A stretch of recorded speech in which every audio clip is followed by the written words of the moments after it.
Hello friends, welcome back to my YouTube channel.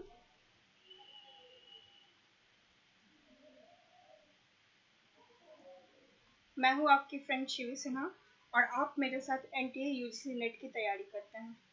तो friends, मैंने जैसा कहा था कि मैं रेगुलर वीडियोस बनाऊंगी, बट मेरे वर्क कमिटमेंट्स की वजह से मैं कुछ नहीं कर पा रही हूँ। I am very sorry for that. But मैं प्रीवियस ईयर क्वेश्चन डिस्कस करना चाहती हूँ। मैंने जो प्रॉब्लम्स थे उसको सॉर्ट आउट किए हैं और हम लोग जो है आज जून 2015 का पेपर 2 डिस्कस करेंगे। चलिए शुरू करते हैं पहले क्वेश्चन से। तो पहला क्वेश्चन है आपका असर्शन और रीजनिंग वाला क्वेश्चन है पेपर 2 का। ठीक है, गिवन बिलो जो है वो स्टेटमेंट्स है और असर्शन और रीजनिंग है। ठीक है, क्वेश्चन है in Tejas the self enjoys subtle objects.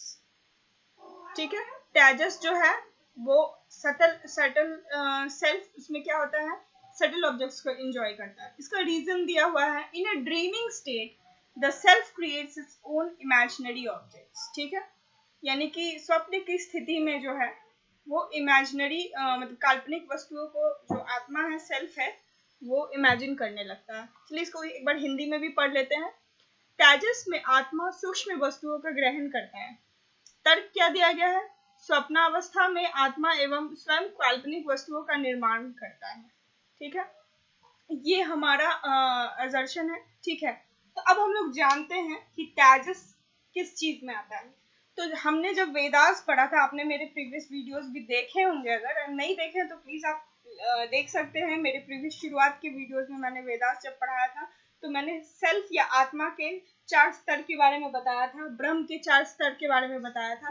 तो मतलब कैसे ब्रह्म और आत्मा जो है वो एक दूसरे को करस्पॉन्ड करते हैं 4 अलग लेवल्स पे। और मतलब क्या कहा जाता है ना उपनिषद में कि मतलब ब्रह्म और आत्मा दोनों ही एक है, लेकिन हम लोग अज्ञान या अविद्या के कारण जो है उसे अलग अलग मानने लगते हैं। ठीक है, तो उस स्थिति के कारण जो है हम उसको अलग आइडेंटिफाई करते हैं। लेकिन फिर भी क्वेश्चंस आते हैं कि 4 स्टेजेस ऑफ 4 लेवल्स ऑफ ब्रह्म, यानी 4 स्तर, ब्रह्म के 4 स्तर और 4 स्तर आपके आत्मा के भी होते हैं। ठीक है, तो 4 स्तर जो है आत्मा के, तो पहला मांडुक्य उपनिषद में ये कहा गया है 4 स्तर आत्मा को जो है विश्व कहते हैं, दूसरा होता है तेजस, तीसरा होता है प्रज्ञा और चौथी स्थिति जो होती है, स्तर होती है, वो तूरी की स्थिति होती है।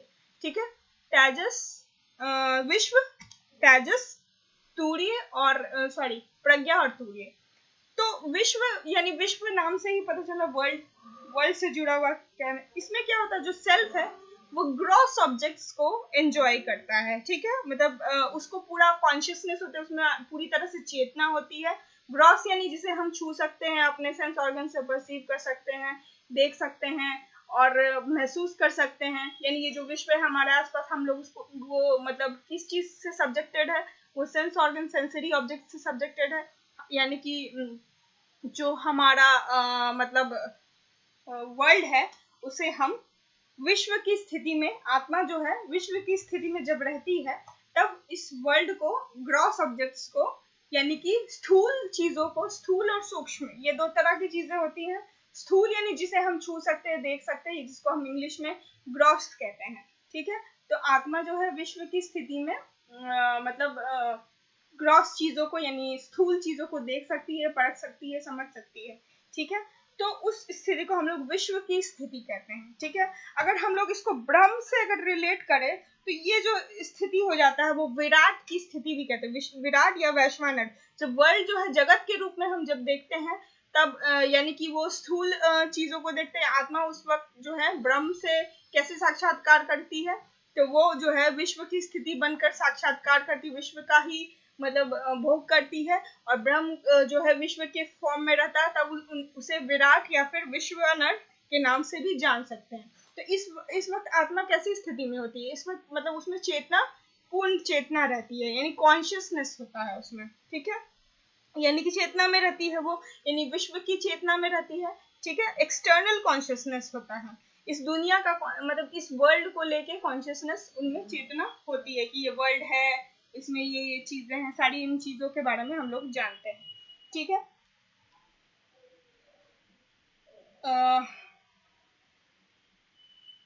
ठीक है, तो दूसरा इसको हम लोग जो है वेकिंग स्टेज यानी जागृत की स्थिति भी कह सकते हैं। ठीक है, तो विश्व और अगर आत्मा देखा जाए तो विश्व जो है वर्ल्ड वर्ल्ड से मिलता जुलता है, यानी वर्ल्ड को जान सकता है आत्मा स्थिति में। और जागृत की स्थिति हम लोग जागे हुए रहते हैं, हम लोग कॉन्शियस रहते हैं, चेतना में रहते हैं, पूर्ण चेतना में रहते हैं इस दुनिया के प्रति, इस जगत के प्रति। और इस वक्त जो है ब्रह्म जो है कौन सी परिस्थिति में रहता है, विराट या विश्वानर की परिस्थिति में रहता है।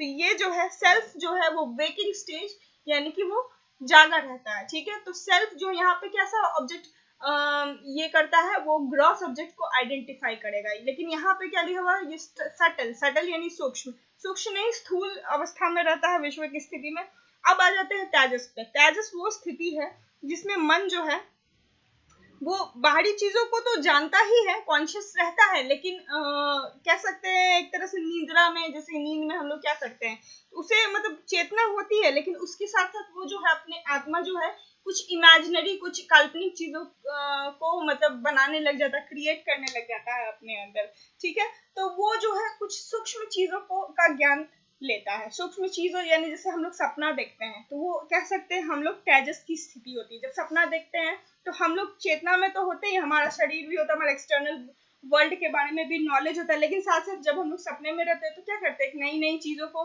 मतलब सूक्ष्म चीजों की जानने की कोशिश करती है, जो कि हम लोग अपने सेंसेस, सेंसरी ऑर्गन से मतलब परे होता है। ठीक है, सपना देखते हैं, लोगों को देखते हैं, फिर बहुत सारी चीजें देखते हैं, कभी कभी एक्स्ट्रा ऑर्डिनरी चीजों को भी देख लेते हैं सपने में, इमेजिन कर लेते हैं, क्रिएट कर लेता है हमारा सेल्फ।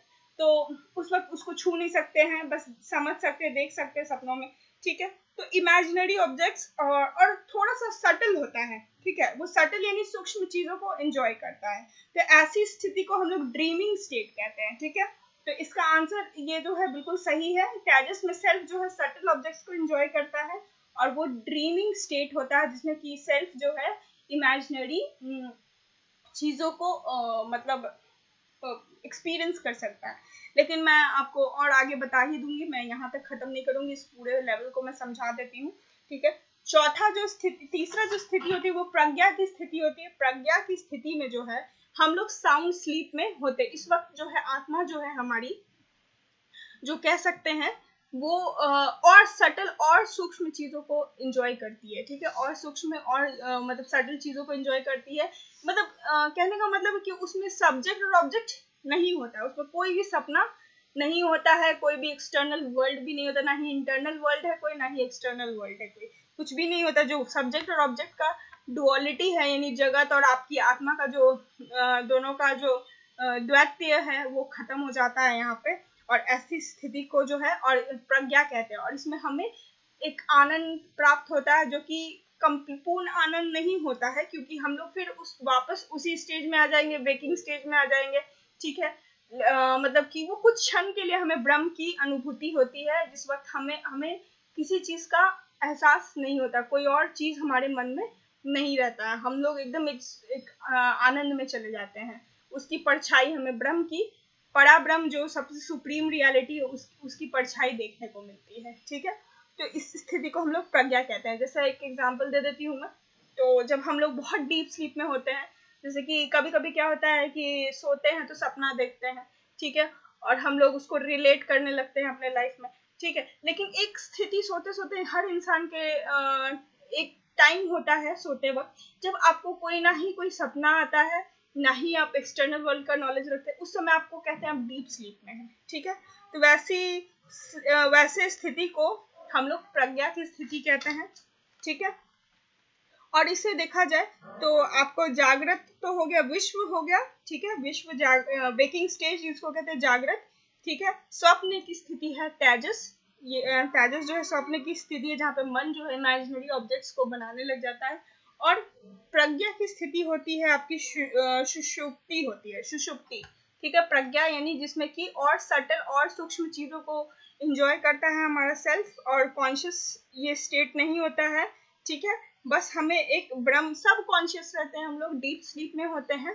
ठीक है, और ब्रह्म की एक परछाई देखने को मिलती है, लेकिन ब्रह्म की अनुभूति सिर्फ और सिर्फ चौथे स्टेज लेवल पे होती है, जिसको तूर्य की स्थिति कहती है, जहाँ पे ना ही एक्सटर्नल वर्ल्ड होता है, ना ही कोई इमेजिनरी ऑब्जेक्ट होता है, पूर्ण रूप से हम लोग जो है उस स्थिति में जा चुके होते हैं, ठीक है, और पराब्रह्म की अनुभूति होती है हमें, ठीक है। तो ये 4 लेवल है। तो इसका जो आंसर होगा, तेजस में सेल्फ जो है सटल ऑब्जेक्ट्स को एंजॉय करता है, बिल्कुल। जब सटल ऑब्जेक्ट्स को यानी कि सरल सूक्ष्म चीजों को एंजॉय करेगा, यानी कि स्वप्न की स्थिति में होगा, ठीक है। स्वप्न एंजॉय कर रहे हैं कहने का मतलब आप स्वप्न की स्थिति में है, इमेजिनरी चीजें हमारा सेल्फ क्रिएट करेगा। तो ये बिल्कुल इसका करेक्ट एक्सप्लेनेशन है। इसके लिए इसका आंसर है A, both A and R R true and R is the correct explanation of A. चलिए दूसरे क्वेश्चन में आते हैं। हिरण्यगर्भ उपनिषद में हिरण्यगर्भ को क्या कहा गया है, ठीक है। तो हिरण्यगर्भ को उपनिषद में क्या कहते हैं? विश्वकर्मा कहते हैं, प्रजापति कहते हैं, सहस्त्रार्च या फिर सहस्त्रशीर्ष, क्या कहते हैं? तो सहस्त्रार्च और सहस्त्रशीर्ष यहाँ पे एप्लीकेबल नहीं है, ठीक है। यह हिरण्यगर्भ को सीड कहा गया है, जड़ जिससे इस पूरे जगत की उत्पत्ति हुई है, ठीक है। जब हम लोग स्वप्न की स्थिति में होते हैं, हिरण्यगर्भ की अनुभूति थोड़ी बहुत होती है। वो क्या करता है, इमेजिनरी चीजों और बहुत सारी काल्पनिक वो जन्म देता है, ठीक है। तो कह सकते हैं उसको एक एम्ब्रियो या सीड के रूप में, यानी कि बीज के रूप में मान सकते हैं इस जगत के पूर्ण निर्माण के लिए, ठीक है। तो उनको जो है प्रजापति का भी नाम दिया गया हुआ है, ठीक है। तो इसका करेक्ट आंसर है हिरण्यगर्भ का प्रजापति, कि हम लोग उपनिषद में हिरण्यगर्भ को प्रजापति के नाम से भी जानते हैं। चलिए अब थर्ड क्वेश्चन में आ जाते हैं हम लोग, जिसमें है करेक्ट सीक्वेंस बताना। 4 पुरुषार्थ होते हैं, आपको पता होगा कि आइडियल लाइफ जीने के लिए 4 पुरुषार्थ को हमारे उपनिषदों में माना गया है, ठीक है। जो तुम आपका ये जो है, ताकि हम लोग वर्णाश्रम धर्म का सही से पालन कर सके 4 पुरुषार्थ को लेके, ठीक है। तो वो है धर्म, अर्थ, काम, मोक्ष, ठीक है। तो इसका सीक्वेंस है, पहले धर्म करेंगे, फिर अर्थ कमाएंगे। धर्म यानी यहाँ पे कर्म से है, ठीक है। धर्म ये ऐसा नहीं है कि मतलब जैसे जैन में थोड़ा सा कंसेप्ट अलग होता है, धर्म का मतलब होता है मोशन, ठीक है, यानी कि गति। लेकिन यहाँ पे धर्म का तात्पर्य बिल्कुल उपनिषद में ज्ञान से कुछ अलग है।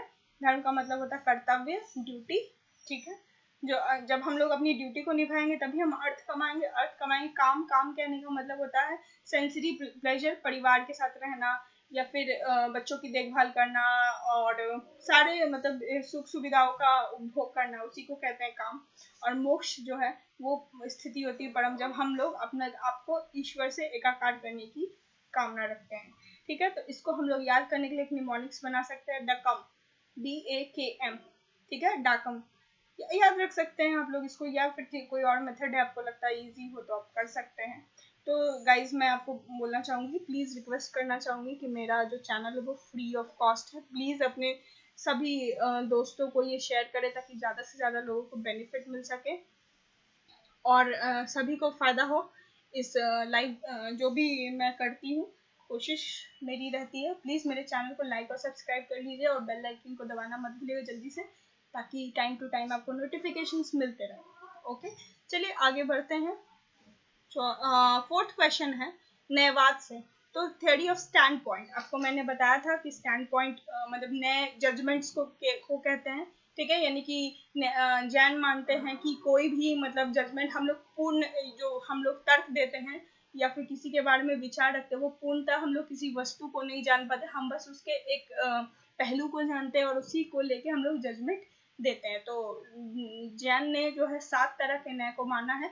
अगर आपको और डिटेल में जाना है तो आप मेरे प्रीवियस वीडियोस को देख सकते हैं और न्यायवाद उसमें मैंने बहुत अच्छे से बताया है। आपको अगर कोई परेशानी हो तो फिर मुझे डिस्कस कीजिएगा, ठीक है। तो न्याय जो है वो न्यायवाद को उन्होंने जो 7 तरह के जजमेंट्स को उन्होंने 2 पार्ट में डिवाइड किया है, एक तो शब्द न्याय, दूसरा अर्थ न्याय और शब्द न्याय। तो पहला 4 जो है वो अर्थ न्याय होता है, ठीक है, किसी के अर्थ को समझाता है, जजमेंट्स के अर्थ को समझाता है। और बाकी का 3 जो है शब्द के द्वारा हम लोग जजमेंट्स करते हैं, ठीक है। तो पहला जो अर्थ न्याय है हमारा वो है नैगम न्याय, और दूसरा है संग्रह न्याय, तीसरा है व्यवहार न्याय और चौथा है ऋजुसूत्र न्याय, ठीक है। तो नैगम न्याय का जो जजमेंट है, इसमें हम लोग क्या करते हैं, यूनिवर्सल और पर्टिकुलर के बीच में डिस्टिंक्शन करना भूल जाते हैं। यानी कि कोई चीज की क्वालिटी हम लोग सामान्य गुण और उसके विशेष गुण दोनों में मतलब उसको छांटना भूल जाते हैं और वस्तु को उसको सामान्य और उसके विशेष गुण के साथ ही देखते हैं। उसको किसी चीज, जैसे कि कलम लाल है, कलम लाल है तो कलम कलम जो कलम पेननेस है या फिर कलम है, उसमें जो कलमत्व जो है वो सामान्य गुण है उसका, ठीक है, और उसका विशेष गुण है लाल, ठीक है, यानी कि वो खास कलर का पेन है जो कि उसके गुण को बता रहा है लाल रंग का। तो ये दोनों के बीच में हम लोग डिफरेंस को भूल जाते हैं और कलम को लाल समझ के उसकी सामान्य यानी समझते हैं कि सारे कलम में कलमत्व होता है और उसमें लालीपन होता है, ठीक है। तो हम लोग इसमें फर्क करना भूल जाते हैं और समझ नहीं पाते हैं फर्क को।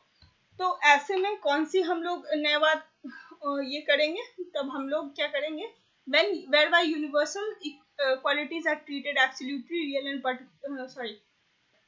both universal and particular qualities and we fail to distinguish between them। तो हम लोग जो है मतलब सामान्य और विशेष गुण को एक मान लेते हैं और उन दोनों को ही सत्य मानते हैं और दोनों में फर्क कर नहीं पाते हैं, ठीक है। तो ऐसे को हम लोग कहते हैं नैगम्य। तो इसके फैलेसीज के बारे में भी मैंने बताया है। प्लीज अगर आप अगर और ज्यादा जानना चाहते हैं तो मेरे वीडियो को जरूर जरूर जरूर से देखें, तो आगे आपको मिल जाएगा कि क्या फैलेसीज, कौन इसको मतलब ये करता है, ठीक है। तो चलिए आगे देखते हैं संग्रह में। संग्रह में क्या करते हैं हम लोग, सामान्य गुण को देखते हैं और पर्टिकुलर को रिजेक्ट कर देते हैं, रियल मान लेते हैं सामान्य गुण, यूनिवर्सल क्वालिटीज को हम लोग रियल मान लेंगे, सामान्य गुणों को हम सत्य मान लेते हैं, सामान्य गुण को पूर्णतः सत्य मान लेंगे और जो वास्तविक गुण को विशेष गुणों को हम लोग अवास्तविक रूप से निषेध कर देते हैं, उसको मतलब रियल अनरियल मान के उसको रिजेक्ट कर देते हैं सीधे पर्टिकुलर को, ठीक है। तो ये हो गया संग्रहण। व्यवहार न्याय में हम लोग क्या करते हैं, सामान्य गुणों को रिजेक्ट कर देते हैं और यानी कि यूनिवर्सल क्वालिटीज को हम लोग रिजेक्ट कर लेते हैं और पर्टिकुलर क्वालिटीज को एक्सेप्ट कर लेते हैं। ऋजु सूत्र न्याय। तो ऋजु सूत्र न्याय क्या होता है, ये जो मोमेंट्री नेस होता है, यानी हर क्षण को, क्षणिक बात को जो लोग मानते हैं वो कहते हैं कि हर क्षण सत्य है, हर क्षण, जैसे विज्ञानवादी लोग मानते हैं कि हर क्षण सत्य है और उसके सिवा और कुछ भी सत्य नहीं है।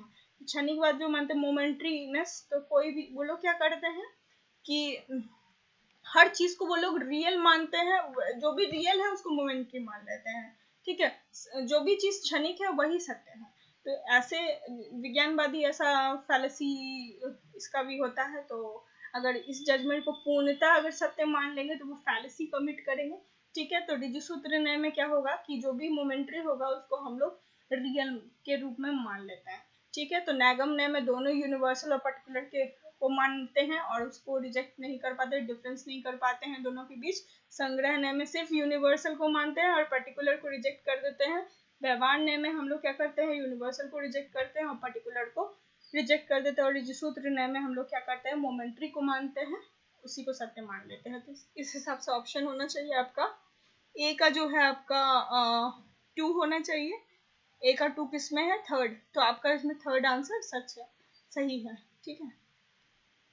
ए का 3, बी का 1, सी का 4 और डी का 3। ओके, चलिए नेक्स्ट क्वेश्चन पे बढ़ते हैं हम लोग। तो ये जो है बुक्स के नाम है, बुक्स एंड ऑथर्स है, ठीक है। तो इतना मुझे भी याद नहीं है, बट मुझे एक पकड़ में, ऐसे क्वेश्चंस बहुत रहेंगे जिसमें कि आपको एक पकड़ में आ जाए तो बाकी आपका बन सकता है, ठीक है। देखिए, तो इसका आंसर है आपका 5 का 1 है, ठीक है। तो वसुबंधु की जो बुक पुस्तक है उनका नाम है विज्ञप्ति मात्रार्थ सिद्धि, ठीक है। विज्ञप्ति कहाँ गया, हाँ, विज्ञ परिमात्रार्थ सिद्धि, ठीक है। असंग की जो पुस्तक का नाम है, उनकी पुस्तक का नाम है महायान सूत्र अलंकार, ठीक है। महायान सूत्र अलंकार, यानी इससे ये भी क्लियर हो गया कि जो असंग है वो बुद्धिस्ट है आपके, ठीक है। तो ये सारे जनरली ये बुद्धिस्ट के ही नाम दिए हुए हैं। नागार्जुन जो है माध्यमिक के प्रोफाउंडर या फाउंडर माने जाते हैं, ठीक है। तो असंग जो है वो महायानी है, महायान सूत्र अलंकार उनकी रचना है। नागार्जुन है वो जो है, उन्होंने किताब पुस्तक जो लिखी है वो आपका विग्रह व्यवर्तनी है, और अश्वघोष के द्वारा जो पुस्तक लिखी गई है महायान शाब्दोत्पाद शास्त्र। ठीक है, तो इसका ऑप्शन होगा ए। ठीक है, 1 सॉरी। ठीक है, तो कॉन्सेप्ट ऑफ अनोन्या भाव mutual negation is propounded bye. तो अनोन्या भाव, अब तो इसको समझने के लिए पहले अभाव को समझना पड़ेगा। तो अभाव मैंने पढ़ाया है, बट अगर आप फिर से वो बहुत प्रीवियस वीडियो में मैं चाहूंगी, मैंने आपसे कहा भी था कि मैं उसको क्लियर करके फिर से आपके साथ वो डिस्कस करूंगी, लेकिन फिलहाल इसको हम देखते हैं। तो अनोन्या भाव जो है म्यूचुअल निगेशन, एक साथ जो निगेट कर देता है, दोनों की तरफ से होता है। देखिए अभाव जो है दो तरह से होता है, संसर्ग का अभाव और अनोन्या भाव। ठीक है, दो ही तरह का अभाव होता है, हम लोग 3-4 तरह का पढ़ते हैं, वो कैसे मैं अभी बताती हूँ। अभाव दो तरह से ही होते हैं, एक संसर्गा भाव होता है, एक अनोन्या भाव होता है। ठीक है, संसर्ग का अर्थ होता है कॉन्टैक्ट, यानी जो जो चीज कॉन्टैक्ट में हो उसके बीच में अगर अभाव हो तो उसको, वैसे अभाव को हम लोग संसर्गा भाव कहते हैं। अनोन्या भाव में क्या होता है, एक चीज बिल्कुल दूसरे चीज से दोनों कांटेक्ट में नहीं है, फिर भी एक दूसरे से अगर रिलेट करके उसका अभाव प्रस्तुत किया जाता है तो वो अनोन्या भाव है। ठीक है, चलिए इसको एग्जाम्पल से समझते हैं। ठीक है, संसर्गा भाव जो है वो 3 तरह के होते हैं, प्रागा भाव, ध्वंसा भाव और अत्यंत अभाव। ठीक है, प्रागा भाव जो होता है इसके जजमेंट्स को हम लोग ऐसे समझ सकते हैं, ये मतलब कि S इज नॉट P, यानी S P से P नहीं है। ठीक है, एक मिनट मैं आपको बताती हूँ अभी।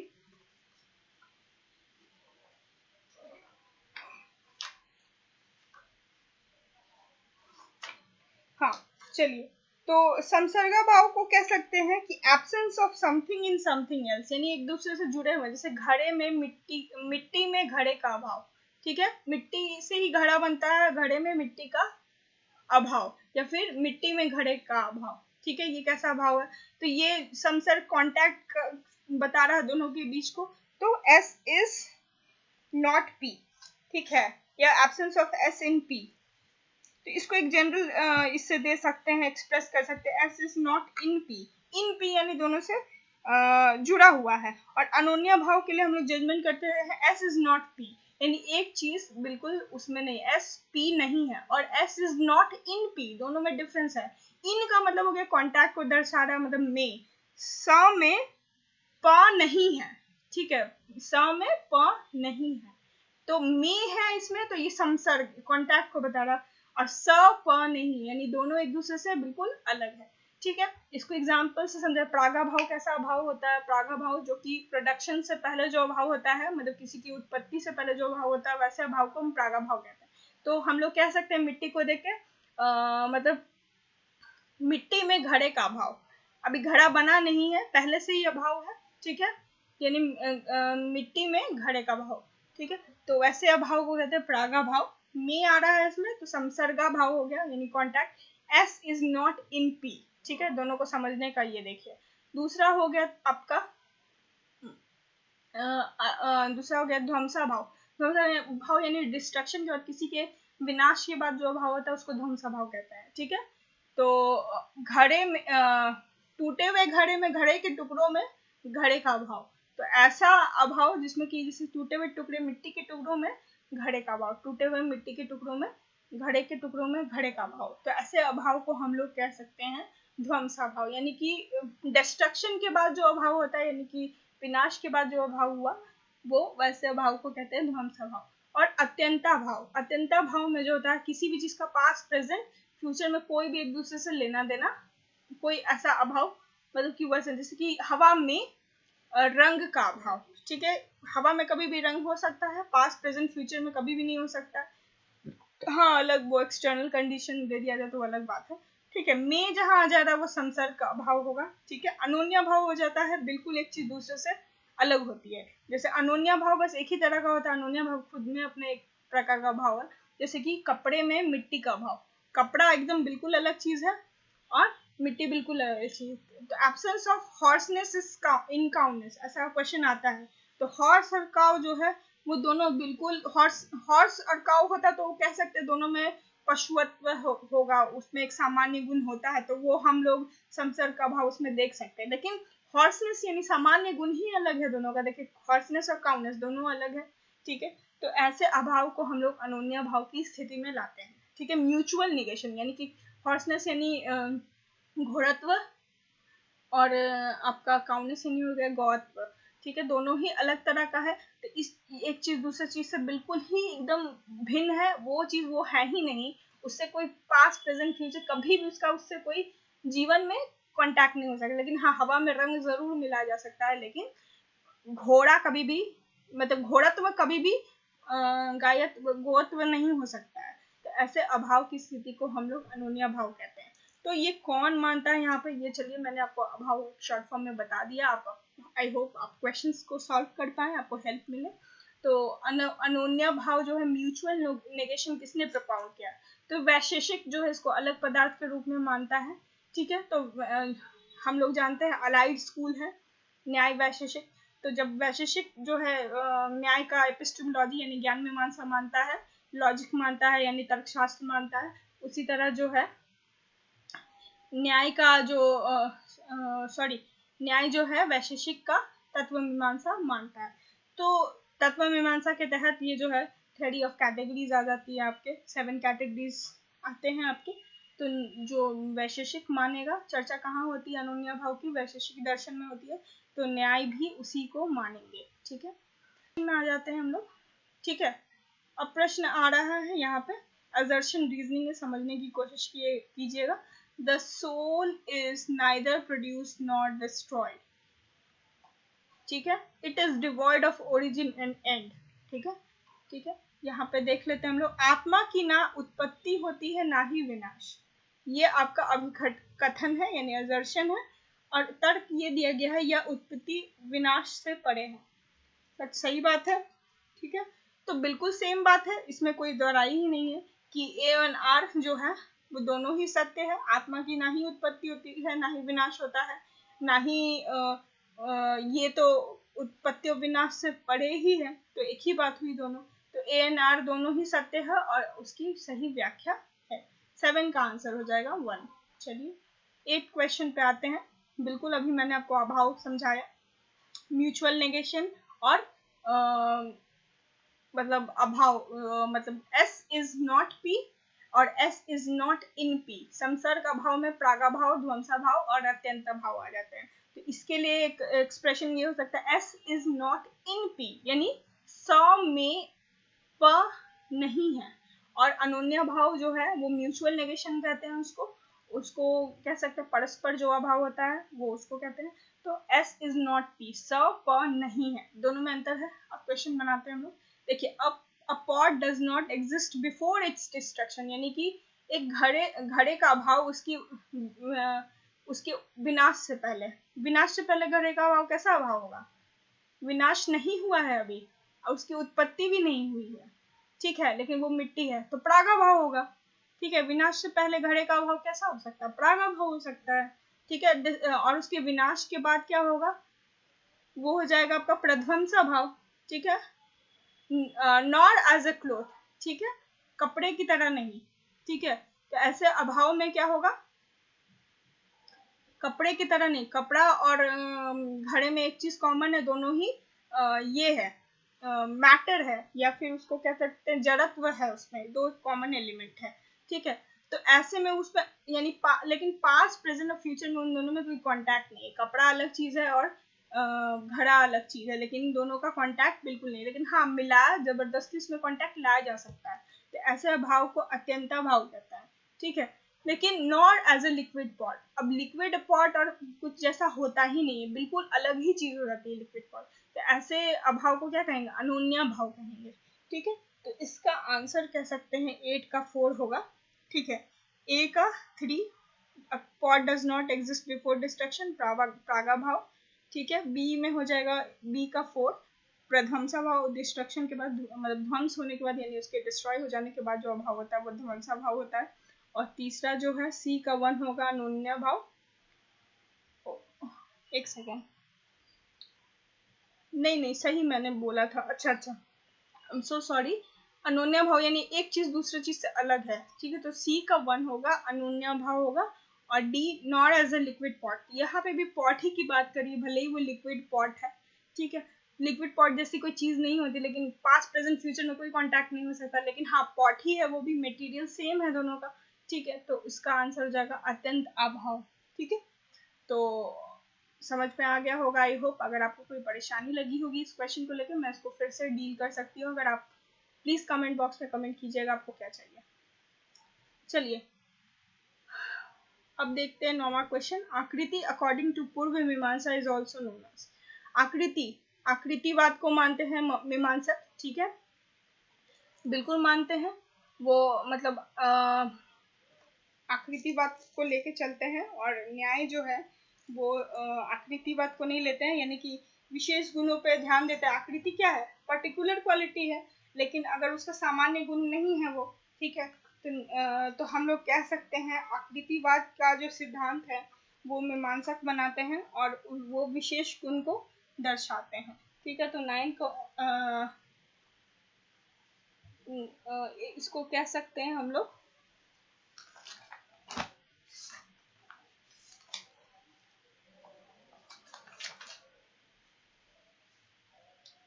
आई थिंक इसके क्वेश्चन, इसके आंसर में मुझे कुछ डाउट लग रहा है, ठीक है। ये क्वेश्चन का आंसर गलत है दिया हुआ, लेकिन हम मुझे लगता है इसका आंसर विशेष ही होगा, ठीक है।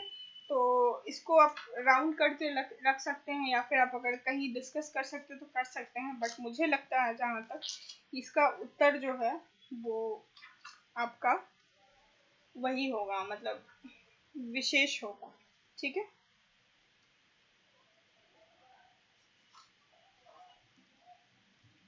अब 10वें क्वेश्चन पर जाते हैं।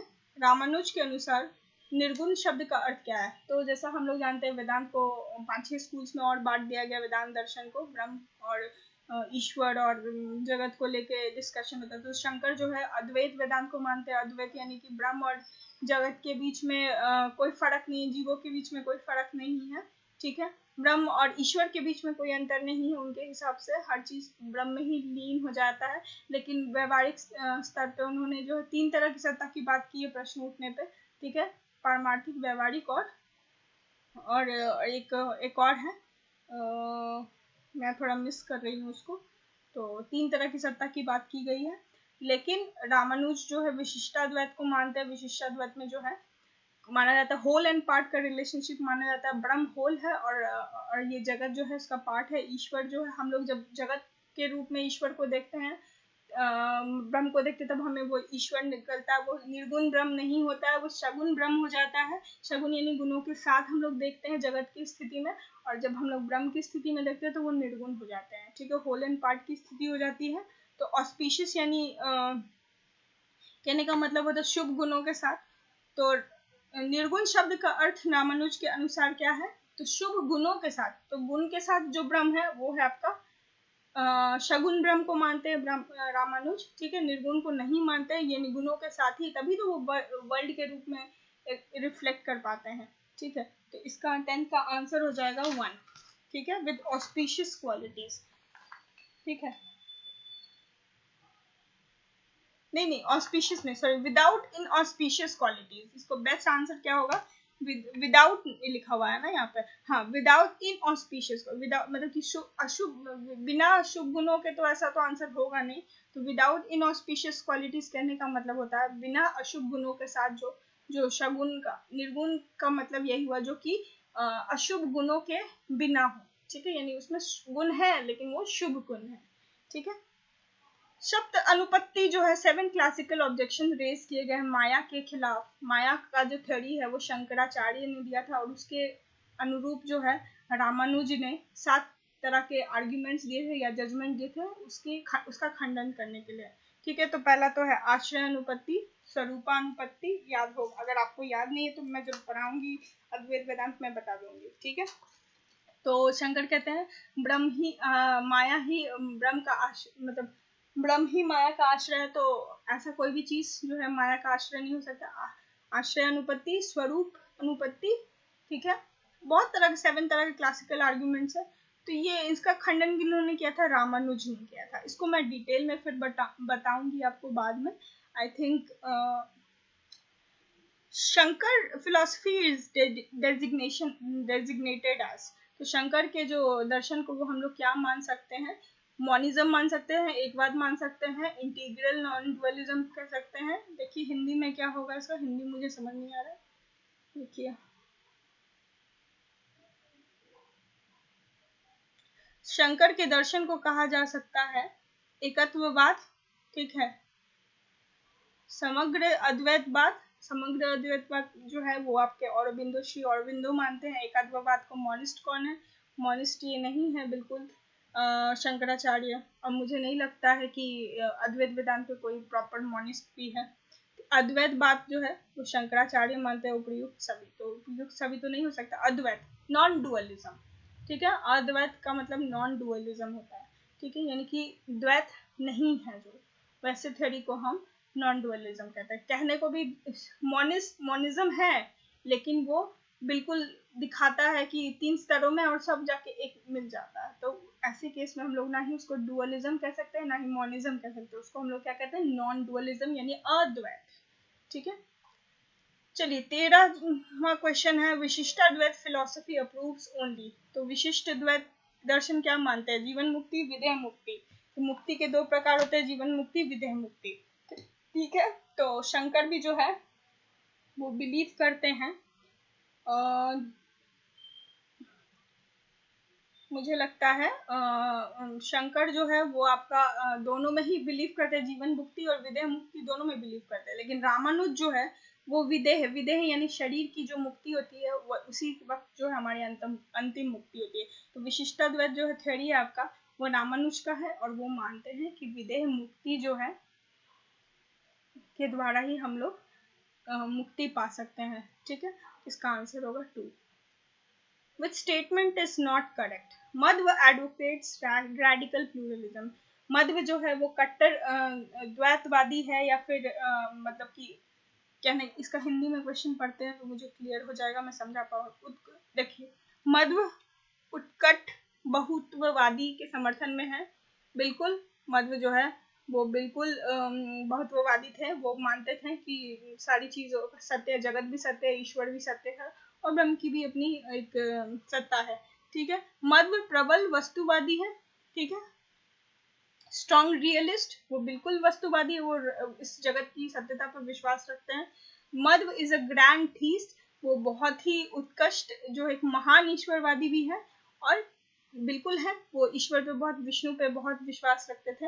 और मध्व जो है ब्रह्म जीव अभेदवाद यानी कि ब्रह्म और जीव में भेद नहीं है ऐसा मानते हैं, ये स्टेटमेंट गलत है, क्योंकि मध्व ने जो है 5 तरह के भेद बताए हैं, ठीक है, ब्रह्म और जीव के बीच, जीव और ब्रह्म के बीच, ब्रह्म और जगत के बीच, और जगत और जीव के बीच। तो 5 तक तो वो पूरी तरह से ये चीज मानते ही नहीं है कि जीव और ब्रह्म में भेद नहीं है, तो वो बिल्कुल मानते हैं कि ब्रह्म और जीव में भेद है। तो ये जो स्टेटमेंट है आपका 4th नंबर, वो बिल्कुल गलत है, तो इसमें से सारा में से ये गलत है। तो देखिए दोस्तों, यहाँ से हम लोग ये एनालाइज कर सकते हैं कि जैसे ऐसे क्वेश्चंस होते हैं तो उसमें बाकी का 3 तो ऑप्शन सही है ना, तो आपको याद रखना पड़ेगा इस तीनों ऑप्शंस को, ताकि अगर आपको सिर्फ यही क्वेश्चन आ जाए,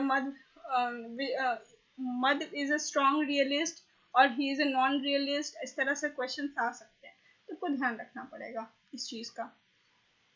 एज पर Nyaya the effect is known as, ठीक है, तो न्याय जो मानते हैं, क्या मानते हैं, इफेक्ट यानी कार्य कारण सिद्धांत, आपने अगर न्याय का पढ़ा होगा, ठीक है, तो उनका कहना है प्रतियोगी में अनियोगी का अभाव, ठीक है, समझ सकते हैं, यानी कि वो कहते हैं जो न्याय मानते आगंतुक धर्म को मानते हैं, ठीक है, धर्म 2 तरह के होते हैं, आगंतुक धर्म और जो हो जाता है वो एक अलग, आगंतुक धर्म यानी एक्सीडेंटल, ठीक है, एक्सीडेंटल जो कॉज और इफेक्ट का थ्योरी होता है, यानी जो कॉज है, जैसे कि कोई भी चीज की उत्पत्ति होती है वो पहले से तय नहीं होती है, इफेक्ट में यानी कि इफेक्ट जो है वो कॉज में पहले से नहीं होता है, वो एकदम नई उत्पत्ति होती है, नॉवल होता है, ठीक है। तो ये आगंतुक धर्म को मानते हैं, यानी एक्सीडेंटल क्वालिटी, कोई भी चीज उत्पन्न होता है तो वो एक्सीडेंटली उत्पन्न होता है उसमें, जैसे कि दूध में दही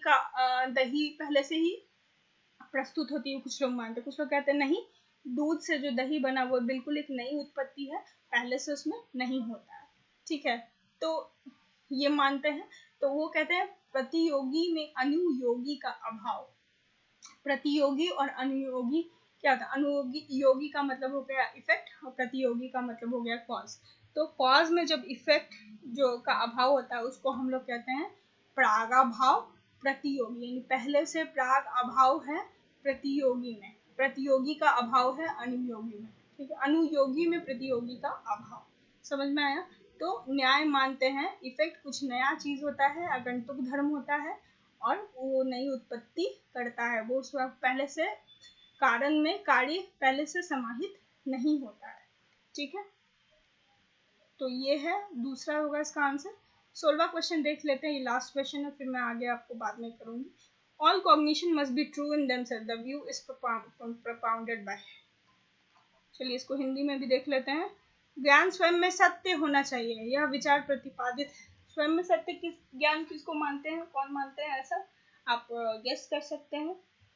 तो इसका उत्तर होगा मीमांसा द्वारा माना जाता है। ज्ञान जो है स्वतः प्रमाणित है, उसको प्रमाण करने के लिए किसी की जरूरत नहीं होती। मैं प्रमाण्यवाद को भी बताऊंगी कौन क्या मानता है। चलिए नेक्स्ट क्लास में आप इसका वेट कीजिएगा, मैं उसको प्रॉपर पीपीटी के थ्रू समझा दूंगी। तब तक के लिए प्लीज मेरे चैनल को लाइक सब्सक्राइब जरूर करें और बेल आइकन को दबाना ना भूलें। Thank you very much class को ज्वाइन करने के लिए। Bye bye.